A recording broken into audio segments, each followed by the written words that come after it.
नागपूरमध्ये आज महायुतीचं जोरदार शक्ती प्रदर्शन होणार आहे।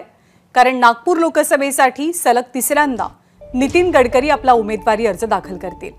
नितीन गडकरींसोबतच रामटेक लोकसभेसाठी राजू पारवे यांचाही उमेदवारी अर्ज दाखल होणार आहे आणि या वेळेला आकाशवाणी चौकात महायुतीची एक जाहीर सभा पार पडेल।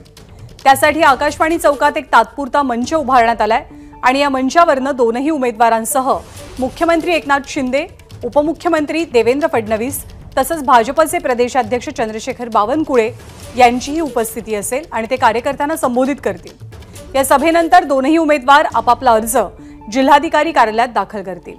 नागपूरमधून भाजपचे उमेदवार नितीन गडकरी तर रामटेकमधून शिवसेनेचे उमेदवार राजू पारवे एकत्रित जिल्हाधिकारी कार्यालयामध्ये जाऊन आपला उमेदवारी अर्ज दाखल करणार आहे आणि त्यापूर्वी जिल्हाधिकारी कार्यालयाच्या जवळच आकाशवाणी चौकावर एक मोठी सभा जी आहे ती महायुतीची होणार आहे।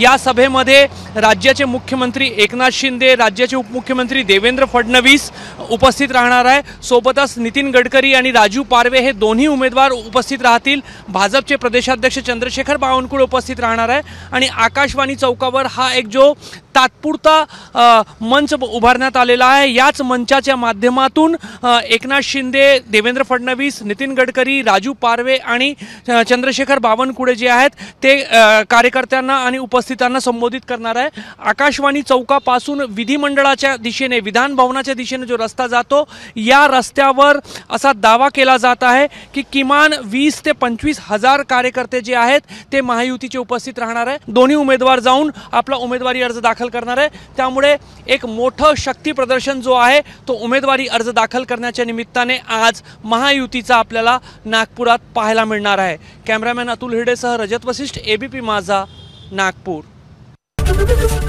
एबीपी माझा, उघडा डोळे बघा नीट।